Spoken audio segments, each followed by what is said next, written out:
অপমান হলো সেই হাতিয়ার যা ব্যবহার করলে মানুষের মাঝে তীব্র প্রতিশোধের আগুন জ্বালিয়ে দেয়া যায়। অপমান ব্যক্তির বুকের মাঝে সবচেয়ে বাজে অনুভূতি তৈরি করে।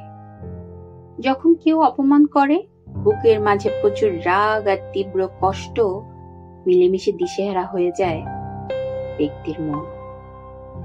সব অপমানের জবাব তিক্ত কথা দিয়ে দিতে হয় না।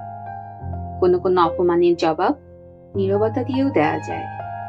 ঠান্ডা মাথায় ঠোঁটের কোণে মুচকি হাসি দিয়েও দেয়া যায়। কাউকে অপমান করতে নেই। কাউকে অপমান করলে সেই অপমান একদিন নিজের তীব্র কষ্ট, লজ্জা আর যন্ত্রণার কারণ হয়ে আসবে।